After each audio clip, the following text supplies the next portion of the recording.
You're listening to Tabletop Arcanum, a podcast dedicated to learning and exploring the hobby of tabletop gaming. Your hosts are Justin Taylor and Richard Geese, so sit back and relax as we talk, discuss, and joke our way through the hobby we love so much.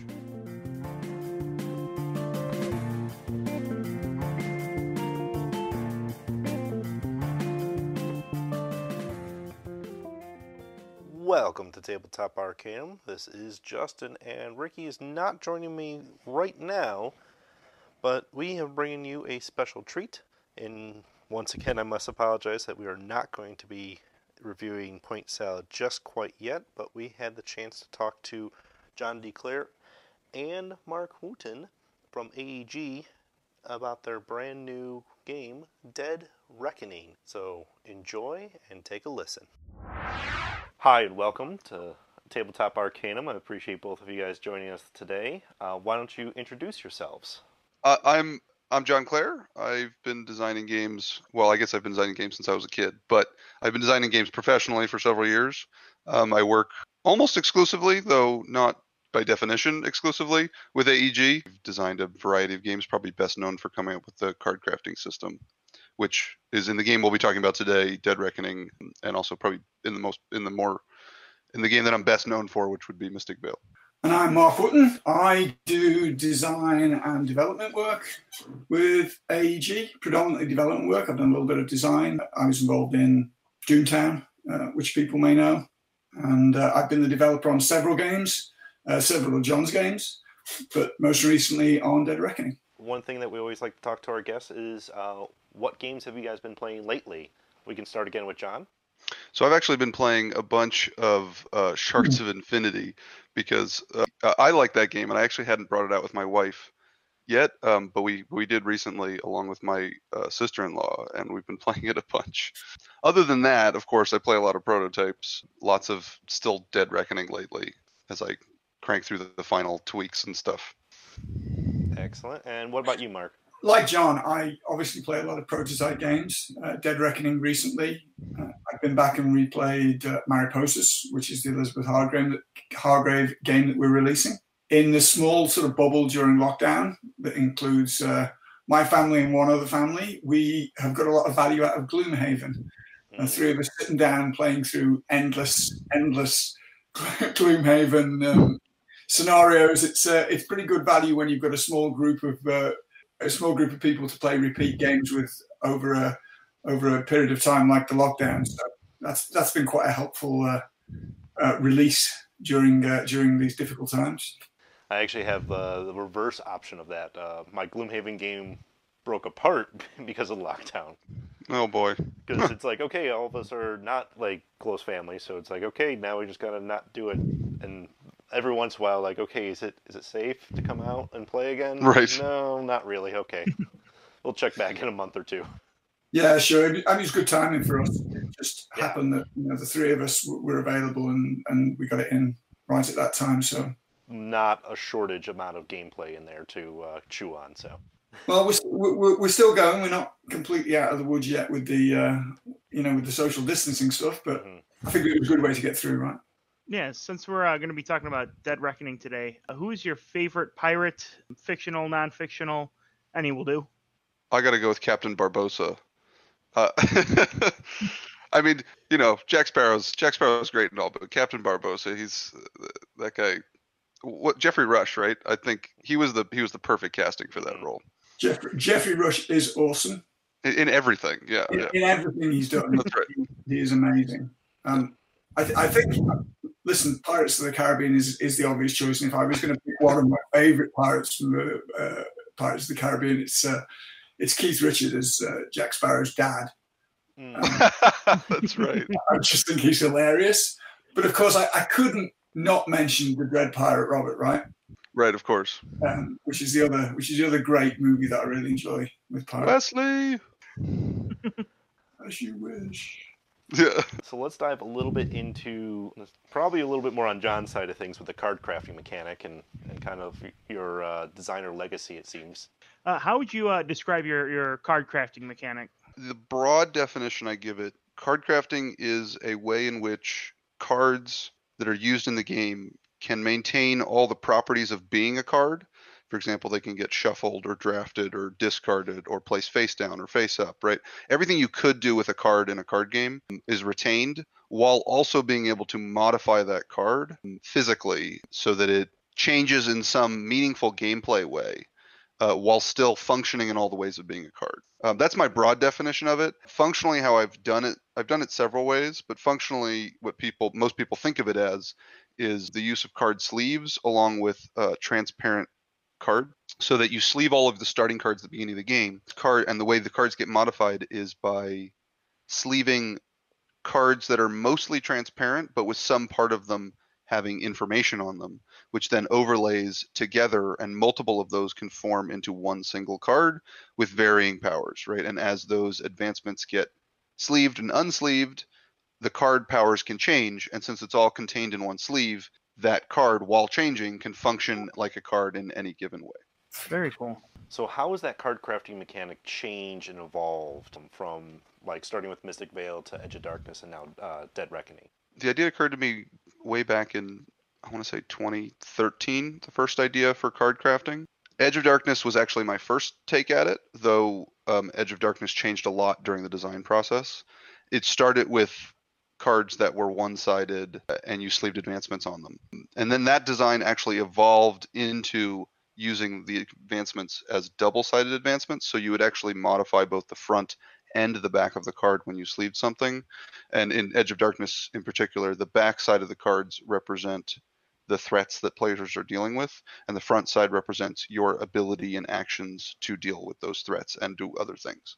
The card crafting idea started with the idea of using transparent things in sleeves. And it actually, the core inspiration for it was, I was trying to think of game components and ways in which particular components had never been used before. And when I landed on card sleeves, I couldn't think of any games that actually required the use of card sleeves in order to work. From there, I considered, well, what would a game look like if it actually used card sleeves as a functional, meaningful component in the game, as opposed to just a way to protect your cards? And that's where the card crafting idea sort of developed from. It first came out in Mystic Vale, though again, like I said, I actually first started designing Edge of Darkness. And in Mystic Vale, cards are they're one-sided. You sleeve up to 3 advancements onto one card to give it up to 3 different powers, which ideally combo in some way. In Edge of Darkness, the advancements you sleeve are double-sided. Like I said, you're powering up both the bad guy side of the cards and the good guy side of the cards at the same time. In Dead Reckoning, it has the Mystic Vale 3 advancements things that you can sleeve on, but it also has what I'm calling like a card leveling system, which I actually came up with originally for a different game. There's a number of things in the Dead Reckoning game that I kind of, let's say, pirated over from other designs of mine that I was working on. So I was working on a sort of collectible card game idea that had cards with 4 different abilities sleeved into the card at the start. And throughout the course of the game, the cards would level up, going through the 4 different power levels of the card. And I ended up sort of porting that over to Dead Reckoning as a way to infuse all of the basic core game systems into someone's starting deck. So it gives players don't have the time to do everything, but they have the option to do everything, even if the right advancements don't come out, because their deck is infused with that stuff. And then, of course, they can, whatever approach they use with their core deck can be embellished by what advancements they pick up. But that card leveling system was sort of the latest iteration of what I've done with the card crafting. And then I skipped custom heroes. In custom heroes, it's very much the same as Mystic Vale. You sleeve things and they overlay on top on one-sided cards. But in that game, we decided to do a little bit more with the art. So the art itself actually layers. So not only are you adding meaningful game statistics or abilities onto cards, but you're also sort of modifying the art on the card as you go. A lot of people have asked or said, like, why don't all the card crafting games do that, where the art layers and stuff? It's actually very restrictive to try to do art that layers appropriately all the time in card crafting. There's several restrictions that have just stopped us from doing that as much. One, the art has, so in custom heroes, you have all these different heroes and they're posed in a specific way. And when you sleeve stuff on them, it looks like they gained a new item in one of their hands and they're holding a sword or they're holding a torch or they're holding a baseball bat. But the restriction there is all of your characters have to have 2 hands and they have to be in the same spot always. in the picture, right? So it's very limiting on your art, because otherwise you're sleeving a sword into like floating space, right? If the character behind it isn't positioned right. Anyway, not to go off on a total tangent there, but that's the history of card crafting so far. And do you have any future plans to push that to another level, or is that are you still working on your current setup? There's a lot of design space for card crafting that's still untapped, not just both in the physics of it and how it's done. I think there's still ways to do it. There's ways to do card crafting that don't involve sleeves even, right?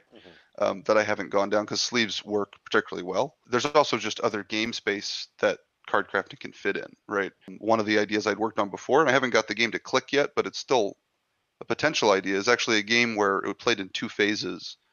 In the first round, you're drafting cards, and from your hand of cards, you actually unsleeve an advancement, and then pass the hand. And you end up with this tableau of unsleeved advancements. And then in the second round of the game, the cards go around and you re-sleeve them. So the game actually starts and ends with all the cards sleeved, but during the game, the advancements are sort of shuffling around the cards, ideally in a way that benefits your strategy. It hasn't clicked yet, but like that's another sort of approach to a game system that could use it. Very cool. Very cool. We're going to jump over to Dead Reckoning itself. So how exactly would you describe Dead Reckoning? It's a strategy game first and foremost, with card crafting as the engine or the mechanism that develops that strategy. We've sort of described it partly as a 4X game and partly as a sandbox style game. It's 4X insofar as there is exploration and there is player interaction. There is no player elimination in Dead Reckoning, like a lot of traditional 4X games. But it's very much a strategy game where you have the opportunity to undertake different approaches towards the victory condition. Thematically, the way we would probably describe that would be you can be a pirate. You can simply be the scourge of the seas. You can arm your ship. You can attack other players. You can attack merchant ships that crop up from time to time around the various islands. You can take more of a privateering strategy where you look to spread influence throughout the islands and back that up with a strong military presence or a strong military component to your ship. Your ship's able to fight and take care of itself. You can take an exploration strategy. So you can look at the opportunity to make your ship more effective at sailing, discovery, and later in the game benefit from your ability to travel further than other players, get better advancements deeper into the ocean, and pull away using that strategy. And then probably fourthly, I would say you could use it, what we would describe as a mercantile strategy, where you're looking to set up on 1 or 2 key islands and get the most benefit from those islands in a merchanting style approach. And actually, you can do sort of combinations of those. You don't have to focus on one specific strategy. The way the game plays out, the leveling up of the crew, the sailor cards that John spoke about is very critical in the decision-making points in terms of different ways of approaching the game. So your gunners are obviously very useful if you're planning to be able to defend yourself or to attack other players. Your deckhands are very important if you're planning on doing a lot of sailing, and so on. I would say it's a sandbox game that's high on strategy with an engine that is based around the card crafting system. Awesome. Anything you would add on to that, John? Yeah, I would add the one thing that I'm particularly proud about with this design is the layers of depth to the skill in the game. So as Mark described, there's different routes players can go for their strategy, right? Mm-hmm. But when you get good at the game, it's not none of those strategies is dominant, and the best approach to a strategy in the game is not to necessarily choose one of those options and then plow through it and do nothing but that. Very much the game is about adapting to the advancements that you're able to grab that are allowed on the board, and the island configuration out on the board, and the approaches your opponents are taking. All of those factors players should be factoring into their strategy when you get to a higher level of skill at the game. All of those 4 different sort of tactical approaches that Mark talked about all manifest as you get better at the game into continual decisions throughout the game, as opposed to just a route you choose when you start the game. You're always like adjusting to what other people are doing, what the board state is, what advancements you've so far picked up. And that level of depth is something I'm particularly proud about with this design. You guys talked a lot about the strategy avenues that players have available to you. So how is Dead Reckoning standing apart from other 4X games? I think, so a lot of people, when they think of 4X, they think of Twilight Imperium or Eclipse, right? Or like a Civilization type game where there's a map and you have dudes on the map and you're taking territories and then your armies fight or your ships fight or something. Right. Dead Reckoning, if that's what you think of 4X is, then you're not going to think Dead Reckoning is a 4X. Dead Reckoning is a 4X in the sense that it hits the 4Xs, right? You are exploring this ocean that has been unexplored in the past. And you're uncovering tiles and discovering new islands and new advancements. You are battling other people. You're getting into conflicts with other players, both fighting their ships and fighting the camps that they dropped on those islands in order to pick up, in order to control those islands. So players will drop influence, which is like you're dropping a couple guys off your ship to make a camp on this spot to see if they can forage for goods or find treasure on the island, right?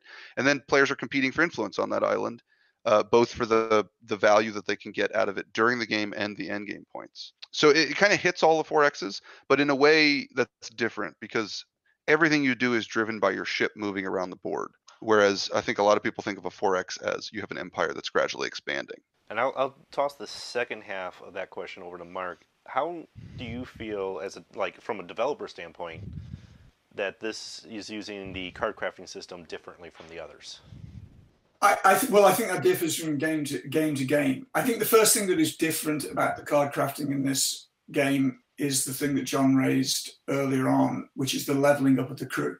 You have a fixed resource within the sleeve from the start of the game, which you can always choose to level up or do something with. So you're not entirely reliant on the advancements. Most of the focus of card crafting previously has been the advancement. I think John may disagree with me. He's a better player at Dead Reckoning than I am, by quite some measure. It pains me to admit that, but he is. But I think in this game, the way you choose to level up those crew is as significant as the advancements you choose to put on crew and which sailors, not crew, which sailors you choose to put those on. I think that is something that is different to the other card crafting games. I think the other card crafting games as well, I mean, certainly Mystic Vale and Custom Heroes are both games where the cards are the game. Okay, Mystic Vale has a push your luck element. Obviously, Custom Heroes has a trick-taking element. The way it's used in Dead Reckoning is perhaps slightly more similar to Edge of Darkness, but it's very much the engine that drives the game. You have this group of almost like raw recruits that are your sailor cards. That is going to be the whole engine that drives the strategy. But actually, most of what you're doing in terms of gaining victory points and winning the game is out there on the board. As John said, you're looking to control islands. You're looking to battle with other ships. You're looking to construct buildings. You're looking to gain treasure or spend cargo for victory points.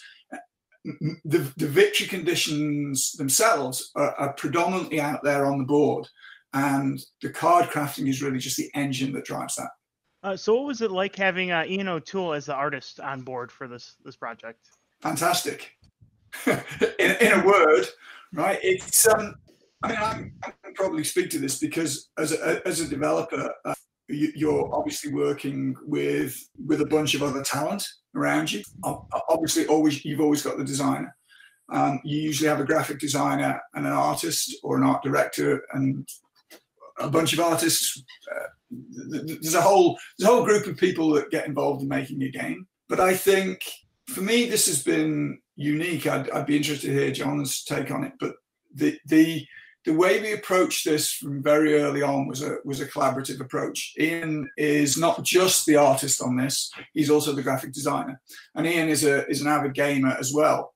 So very early on in the process, when we decided Ian was going to be part of the team, we made a commitment that the three of us would meet on a regular weekly basis to go through ideas. He got a very early prototype copy of the game and actually sat down and played it. So he worked his way through the ergonomics of what the table's going to look like and how the cards needed to feel in terms of in terms of the visuals and the look and the use of them. The three of us went through everything together. So it was very much a team approach, and having Ian on that team has been a huge asset. Different designers, I speak from the development side here, different designers take different roles in the way they interact with the game once it's in development. John always has a strong feel for how he wants the game to look, as well as how he wants it to play. Some designers are more keen on that. Some are more keen on the mechanics. John tends to be interested in both. I think that having Ian on and the role he's played in guiding us and making that vision even better and even stronger has been absolutely amazing. And I think it's been great, the three of us working together as a team to try and get the best out of every single aspect of the game. I don't know if you want to add anything to that, John, or whether you think that's a fair summary. I don't want to reiterate what Mark said, but I agree with all of it. Ian has been phenomenal to work with. Not only is he extremely good at what he does in terms of the quality of his art and the fact that it has a very stylized Ian O'Toole look that's just like evocative and rich. Perfect for this game. I didn't 100% know what direction I wanted to go with the art until I started seeing Ian O'Toole stuff, and I was like, "This is perfect. This is what I want." Yeah, Ian has a really great grasp of what's going to look good. I think that's something about people who are really good at this, right? You have a vague idea, or you want it to look great, but you can't articulate that.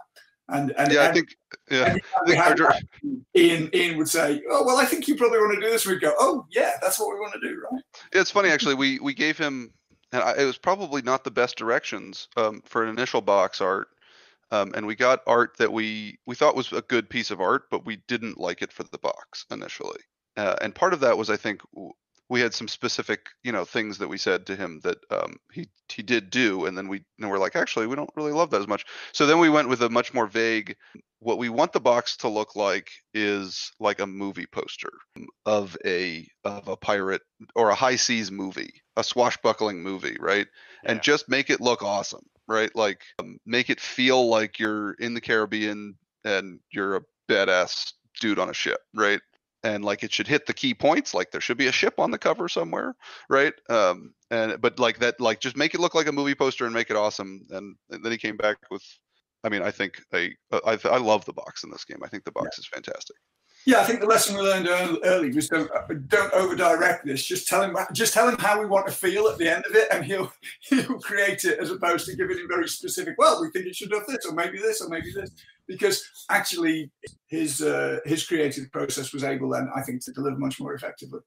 That's awesome. Yeah, I remember when I saw Dead Reckoning, I saw the box, and it did come across not only as like a movie poster, but it kind of called back to me as like an old Errol Flynn movie potential. Like if it was a modern day Errol Flynn movie, that could be what I see. It's interesting that you guys have to give them, different people to take direction differently. Like if you give someone specifics, like you're going to get good product out of them. It sounds like you guys came up with an awesome working relationship with Ian to, okay, give him the general, and he'll come up with something awesome. I think the other thing that I should say for working with both Ian and John is it's a very ego-free environment.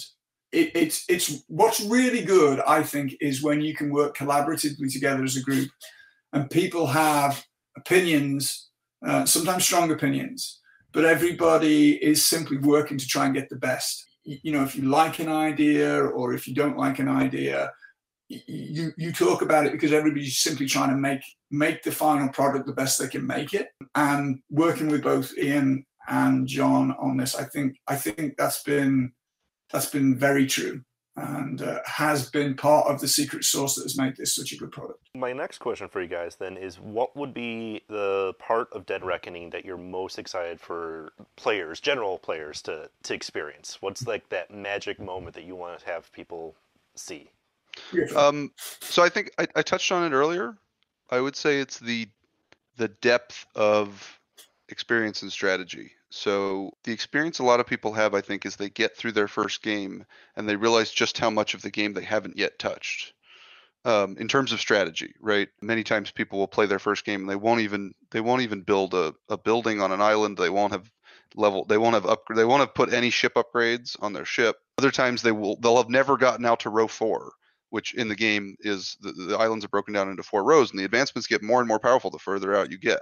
So there's a depth of discovery and strategy, and once you've discovered it all, you can never do all of it in one game, right? And every game, it's about adjusting to the situation. There's a depth there that I think that I'm really excited for people to get to enjoy. I think I agree with John. I'm going to add one thing. I'm going to add one thing in there though, and this isn't really the base game, but it is something about the game that I love. Is the Saga expansion approach that we've adopted, which is the way to add new content to the game, and it is done through a sort of narrative format, a story format, where the game content is filtered into the game organically through a narrative. I've said this to John a number of times when we were playtesting, and I was down in California playtesting with him. One of my problems, in inverted commas, was that I would often get so wrapped up in the narrative that I forgot about actually trying to play the game to win.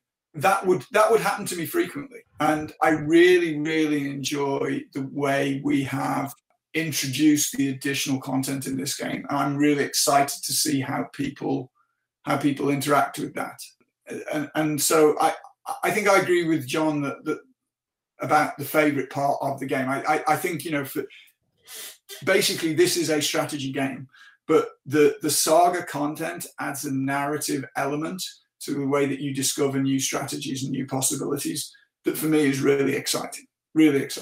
Yeah, I'm excited for how people are going to respond to see responses to the Saga stuff. It's a really weird expansion approach, and also arguably a risky expansion approach. You know, we first designed a game that we really liked, a strategy game on its own, Dead Reckoning, right? And then we decided what we wanted to do with expansions. I liked the Saga approach, and it's weird and different. It was more work than a normal expansion, right? Because not only do you have to come up with new content that is interesting and different, but you also have to come up with the way in which people discover it. And then just from a marketing standpoint, it's always weird to tell people, trust us, this stuff's cool, but we're not going to tell you anything about it. So that's like always a little of a risky approach there. It doesn't just add, the Saga stuff doesn't just add new content. It adds a new system to the game of discovery.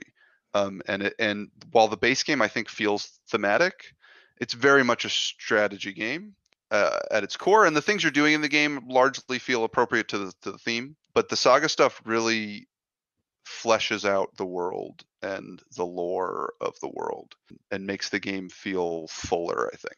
I think John referred to the risk, which is absolutely there, because to an extent you are telling people, we're telling people what's in there, but we're not really giving them any full detail on that. I think the two things to me that made it feel like it's worth doing it that way. First of all, when I was early on testing the Saga content, playtesting the Saga content with my group, obviously, because I can't give too much away, but because of the way you discover it, you can go multiple sessions without discovering some of the narrative that's happening. And we came to a point where John and I needed to go over the files, and I actually said to him, I don't want to do this because there's stuff I haven't discovered yet, and I got this one thing that had become a little bit of a running joke with us because I couldn't discover the next stage. Everybody else had discovered the next stages of the various things that they uncovered, and I got this one thing which had gone on for like 3 or 4 games. And in the end, of course, I had to acquiesce because we had to get on with the project. But I really didn't want to discover what the next part of my narrative was without actually playing through it. Yeah. Without actually playing through it. And even more recently, we tested the Saga stuff again through a campaign style game. John did this with a local group in LA, and at the end of it, after they played through their campaign, they said, John said to them, right, okay, that's the campaign. That's great. Now, do you want me to tell you what happens in the Saga? There was some number of stuff they hadn't yet uncovered. They hadn't yet discovered over the course of those games, because that's the way the Saga works, right? It can take a number of games to discover it all. And they universally said, no, we don't want to do that. We will wait until the game is released in 12 months' time, whatever the release date is, which I can't remember off the top of my head, 11 months' time. We'd rather wait and go back and do it again and actually discover it for ourselves. I think that's a very strong endorsement for a game that is predominantly a game that's designed to be a good strategy game. I mean, this is not a legacy game. Saga is not a legacy content style approach. Nor I'll add, is it a campaign game, though there is a campaign option included. Yeah, there is a but you do not have to play the Saga stuff as a campaign. Yeah. You can play it casually with different groups each game and gradually discover the stuff. There is a campaign option included. Yeah. But our original intention was to set out to make a really good strategy game, which we did. But the fact that people who are sitting down to play a really good strategy game can get so wrapped up in this narrative and so wrapped up in the way that you explore the narrative, I think is, it made that risk of saying to people, we don't want to spoil this because we think you'll enjoy this. I think it made it worthwhile.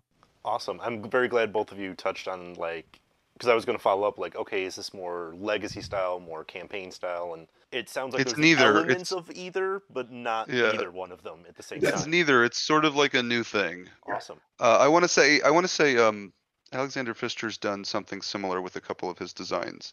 I think, like Maracaibo, sort of. Though I think that's a little bit more linearly scripted. Mm-hmm. Dead Reckoning, the sagas for Dead Reckoning are very much just sort of, you play a normal game of Dead Reckoning, and via playing the game, you run into certain encounters that cause you to find content in this, like in the secret box, right? A box with hidden content. So via playing the game, you do something in the game that causes this new content to come out, and maybe a new advancement that you discover and you get for this game. But then now that it's been added to the game in future games, it just shuffles into the decks with the rest of the advancements. So as you play over the course of some number of games, the content in your game just kind of organically expands. It's one of those things where it's neither a campaign or legacy game, but it has some elements of both. And I think it takes some of the good elements of both. We just went over the game itself. Who would you recommend the game for? Is there a target audience that you're looking for, or heavy gamers, light gamers? Or if you liked this, you may want to check out Dead Reckoning. Mm-hmm. People who like crunchy strategy, step one. If you don't like games with a good amount of crunch to them, this one's got a decent amount. People who like engine builders are going to like this game, I think. It is an engine builder at its core. I think a lot of people forget that it's an engine building game because it's got this map and you're moving around in your ship and it feels very sandboxy. But you are, at its core, and especially when you get good at the game, you realize how important this is. You're building a deck, and that deck does everything that you do, right? Everything you do is driven by how good that deck is, largely. It's an engine builder driving a area control experience.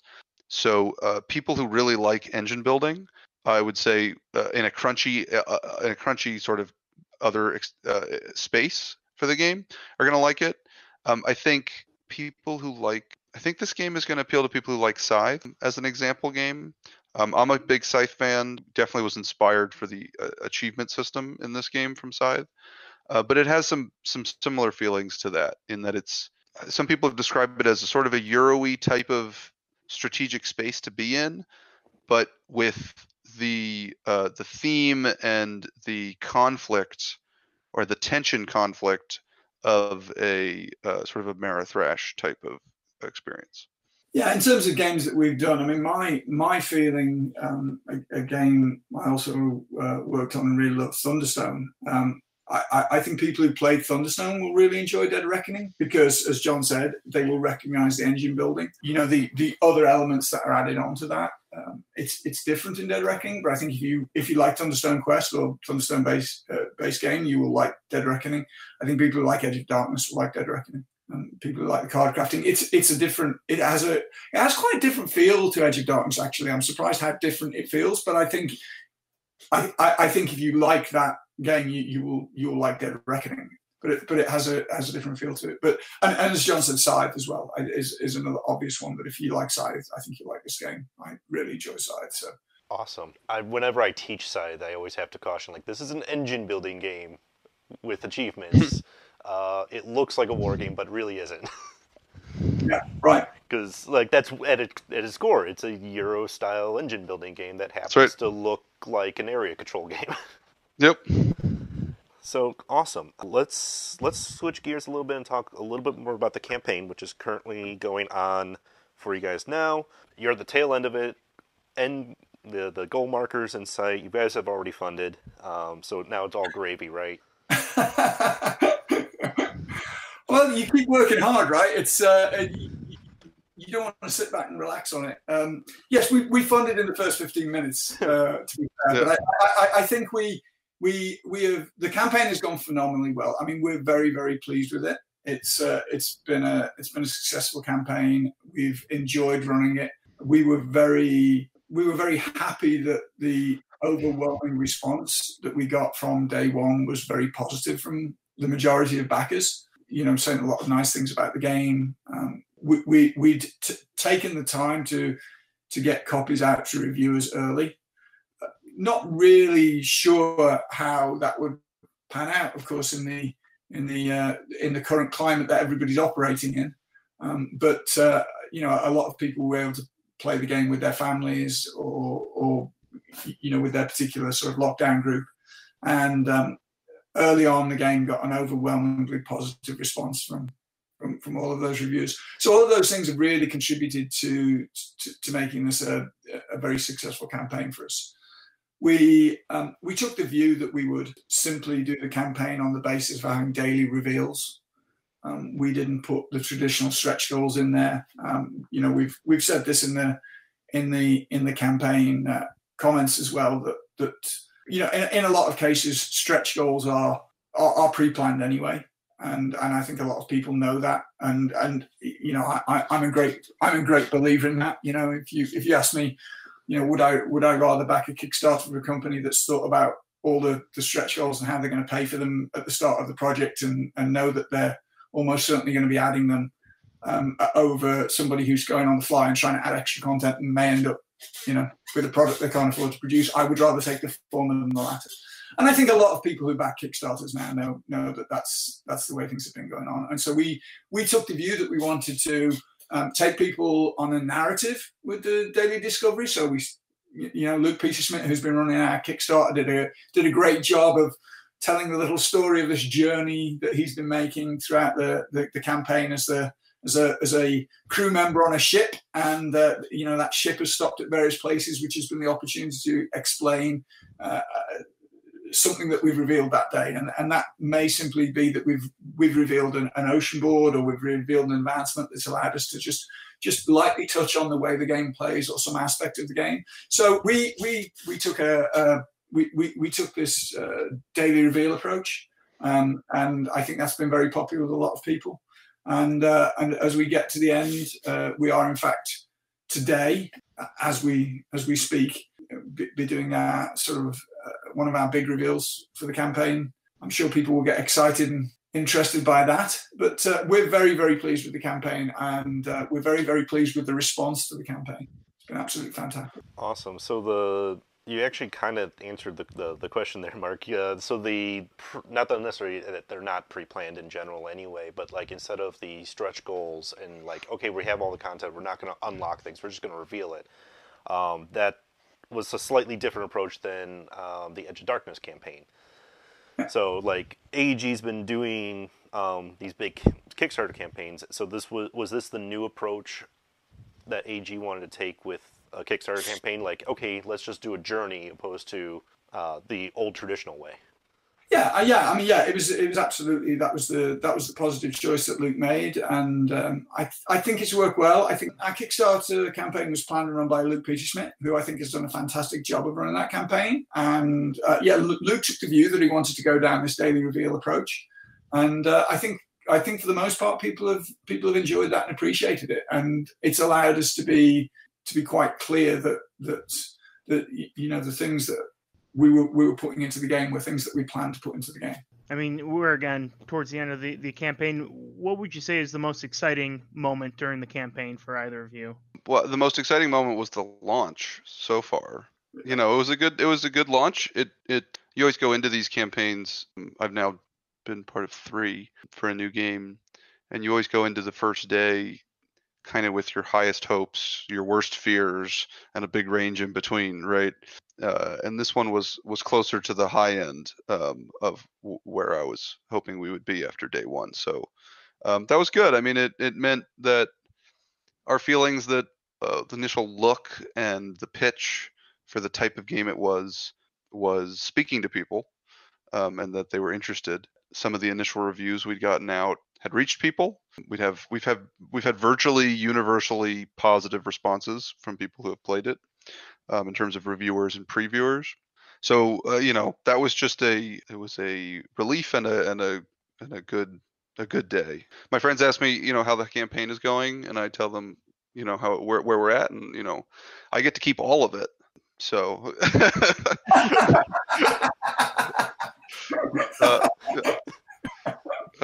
no, but it was right, because nobody takes any cut from the Kickstarter campaigns, right?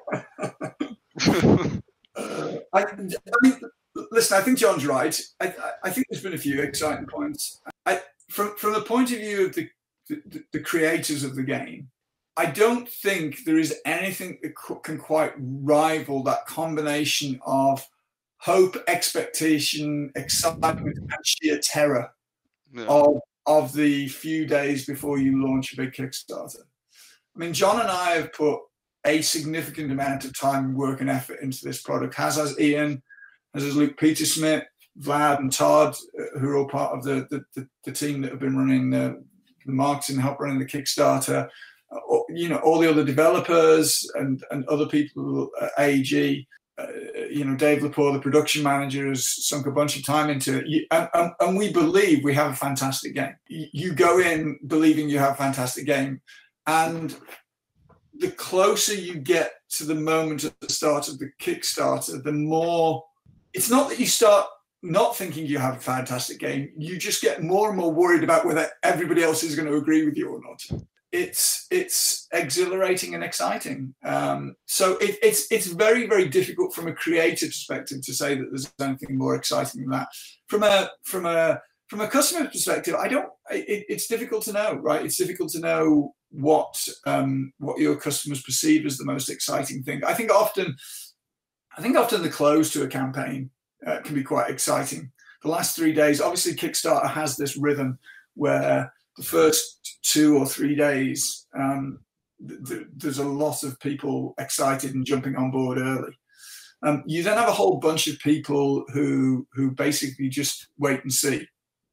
And the middle part of the campaign is quite slow. Now, I have to say that Dead Reckoning has not been slow during the middle parts of the campaign. Dead Reckoning has been one of the most successful, not one of, it has been the most successful middle campaign that we've ever run on Kickstarter.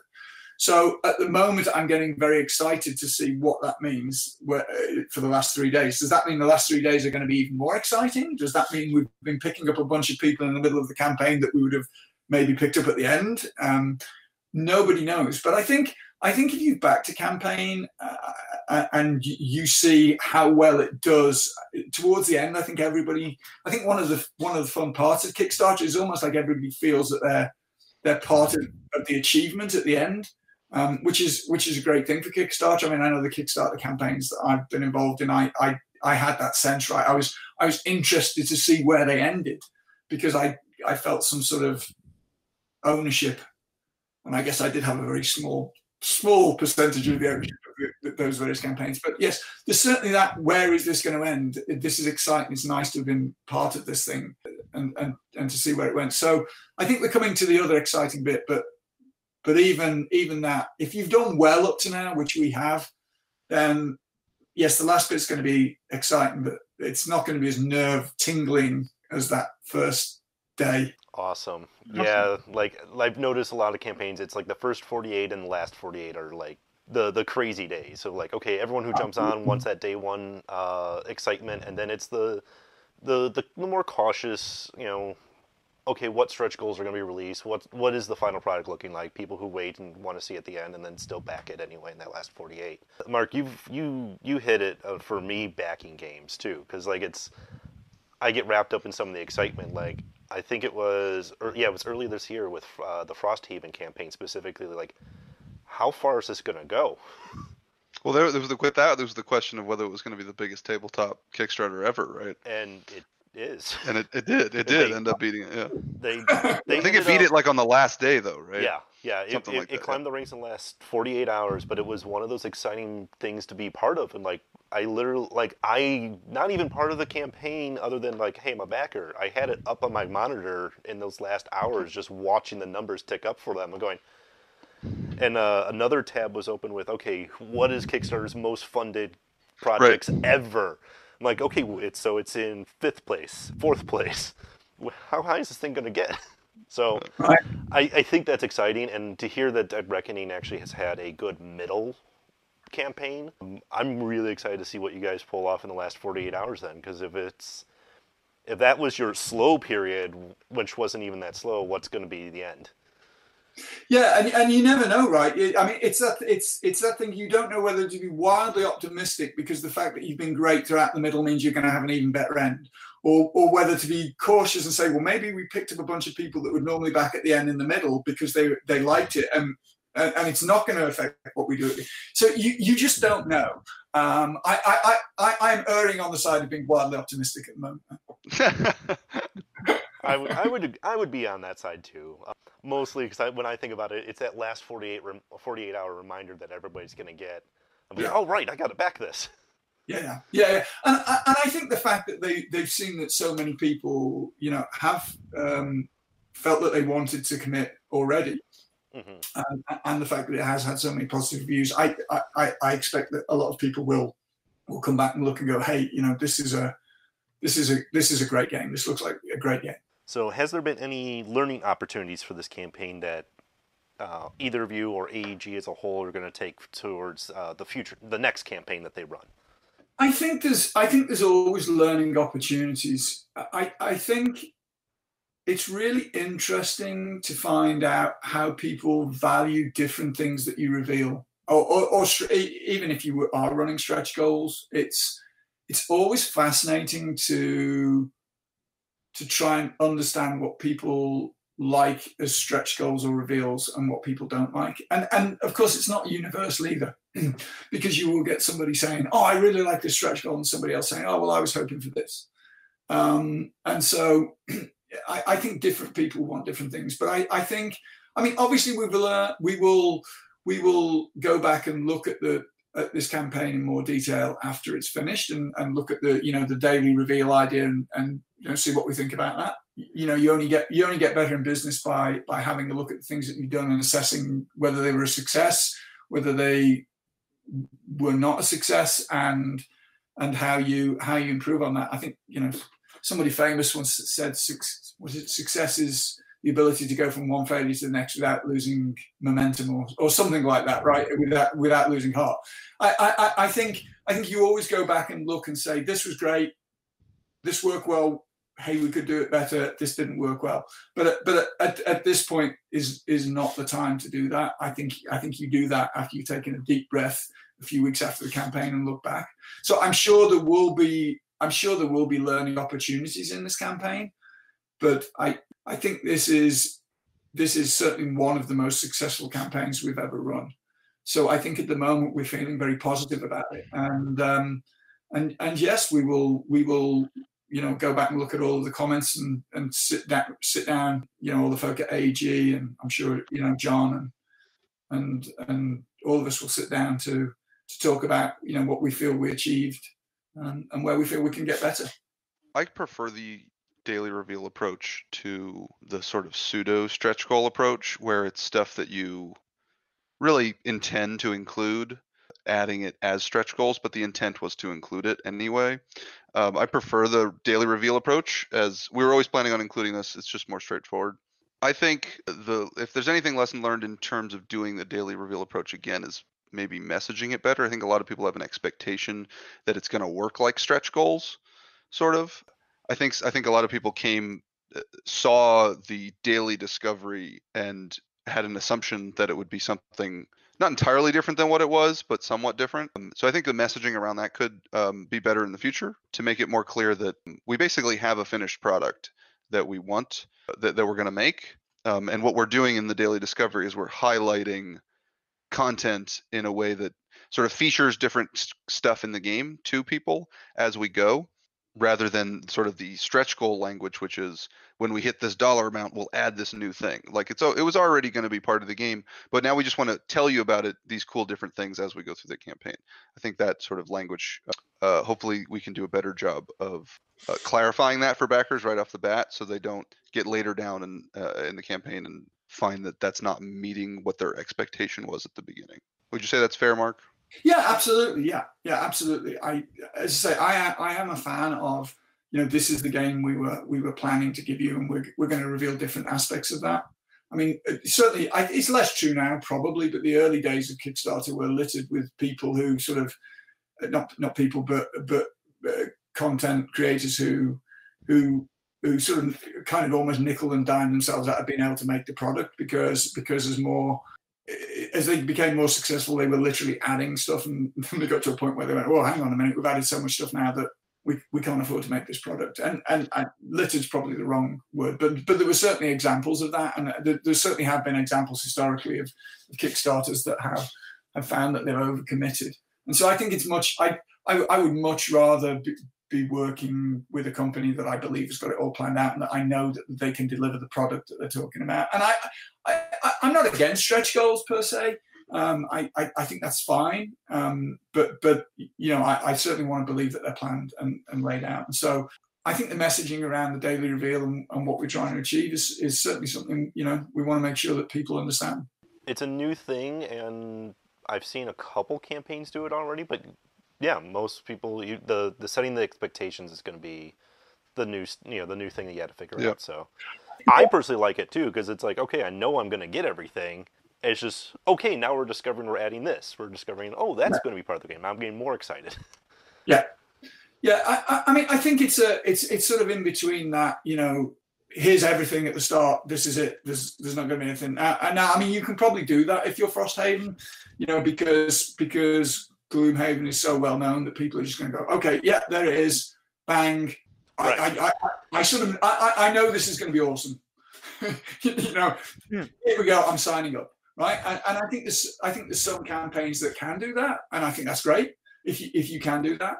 But Dead Reckoning is obviously a new product, and so I think we wanted to take that opportunity to try and create a bit of excitement and a bit more understanding about the way the game worked and what was involved in it and how it played and so on.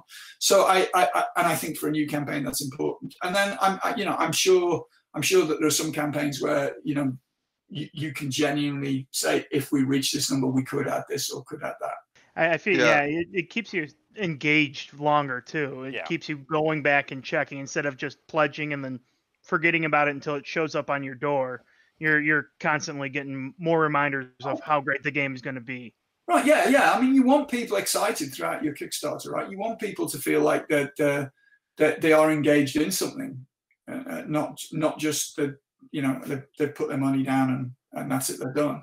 I mean, people who are happy to do that. It's not like they lose anything by having the daily reveals, right?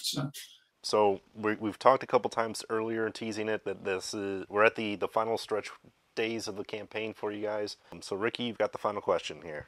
If someone misses this Kickstarter, what options will they have so they don't miss out on Dead Reckoning?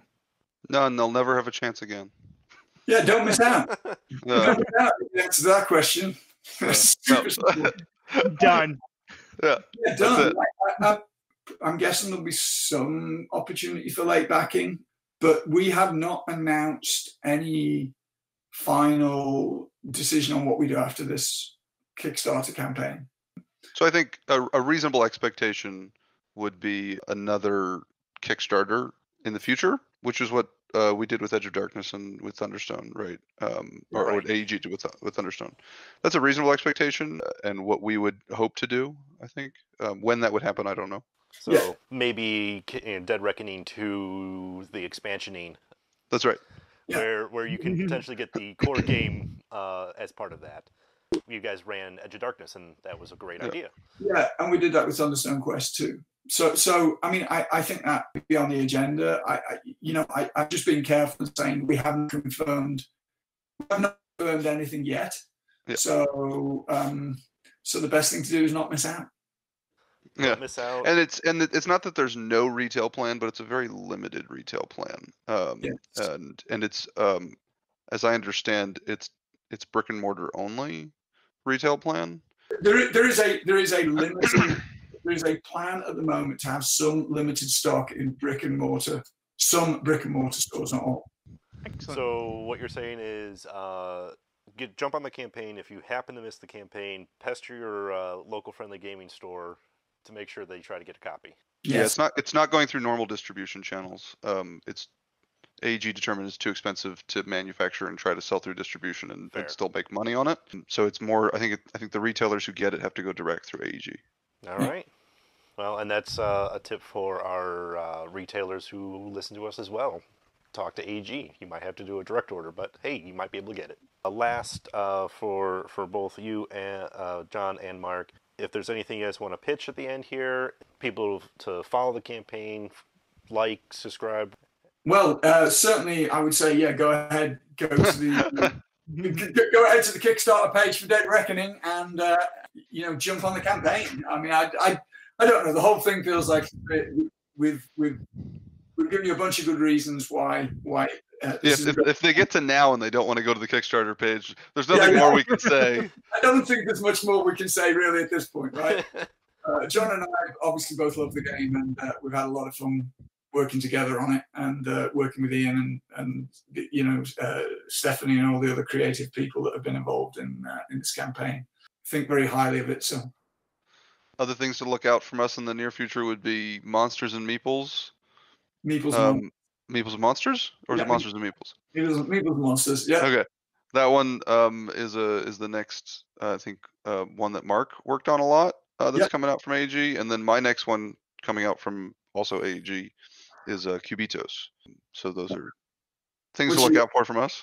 Cubitos is a ton of fun, and obviously in terms of AEG's general releases, Mariposas, which I think people are probably familiar with.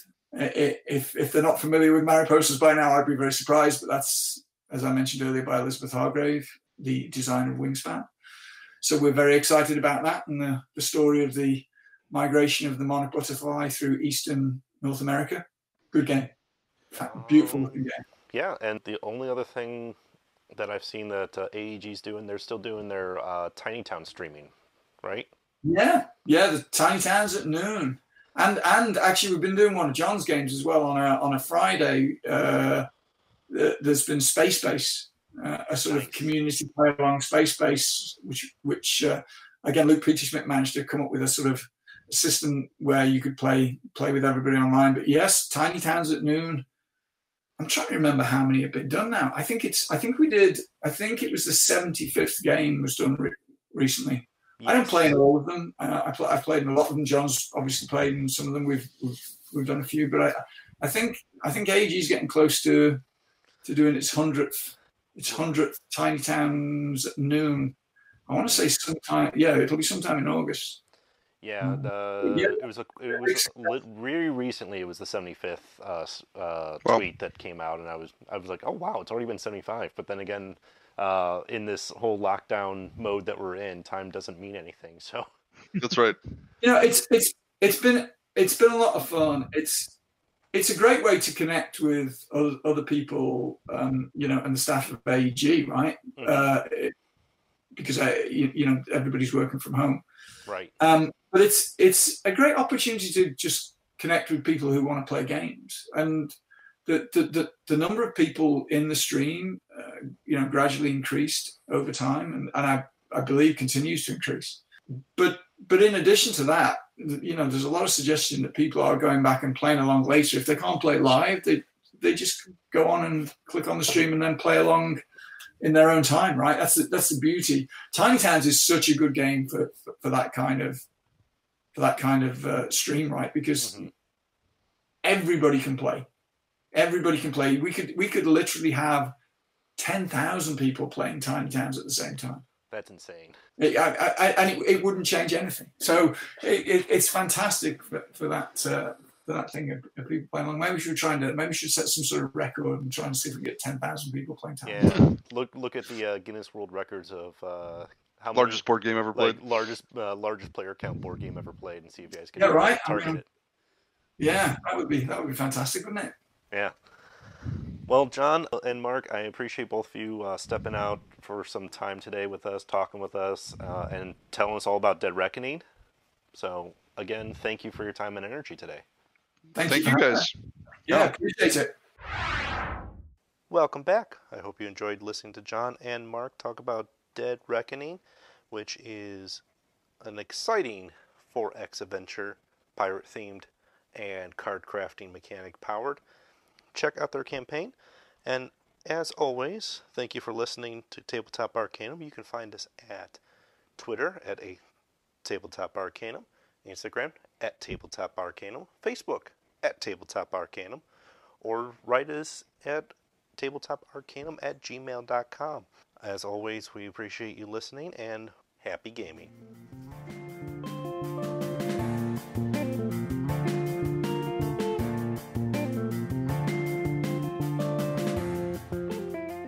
You've been listening to Tabletop Arcanum, hosted by Justin Taylor and Richard Geese, and featuring the original music by Paul Moore and Isaac Gilbert. You can follow us on most social media platforms. Please don't forget to like, subscribe, and leave us a review on whatever platform you listen to podcasts. As always, thanks for listening.